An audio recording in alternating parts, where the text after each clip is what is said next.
John chapter 2. On the third day a wedding took place at Cana in Galilee. Jesus' mother was there, and Jesus and his disciples had also been invited to the wedding. When the wine was gone, Jesus' mother said to him, "They have no more wine." "Dear woman, why do you involve me?" Jesus replied. "My time has not yet come." His mother said to the servants, "Do whatever he tells you." Nearby stood 6 stone jars, the kind used by the Jews for ceremonial washing, each holding between 20 and 30 gallons. Jesus said to the servants, "Fill the jars with water." So they filled them to the brim. Then he said, "Now draw some out and take it to the master of the banquet." They did so, and the master of the banquet tasted the water that had been turned into wine. He did not realize where it had come from, though the servants who had drawn the water knew. Then he called the bridegroom aside and said, "Everyone brings out the choice wine first, and then the cheaper wine once the guests have had too much to drink. But you have saved the best until now."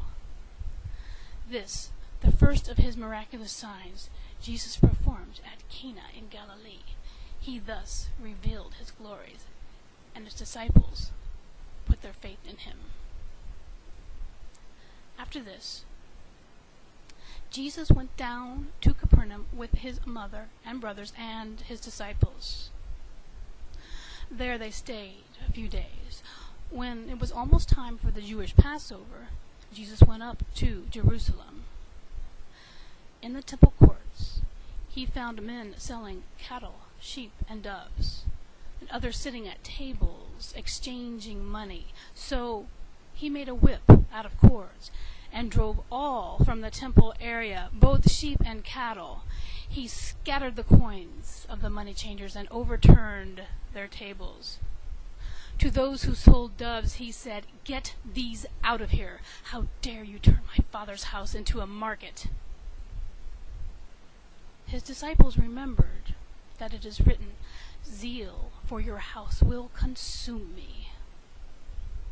Then the Jews demanded of him, "What miraculous sign can you show to prove your authority to do all this?" Jesus answered them, "Destroy this temple, and I will raise it again in 3 days." The Jews replied, "It has taken 46 years to build this temple, and you are going to raise it in 3 days?" But the temple he had spoken of was his body. After Jesus was raised from the dead, his disciples recalled what he had said. Then they believed the scriptures and the words Jesus had spoken. Now, while he was in Jerusalem at the Passover feast, many people saw the miraculous signs he was doing and believed in his name. But Jesus would not entrust himself to them, for he knew every man. He did not need man's testimony about man, for he knew what was in a man.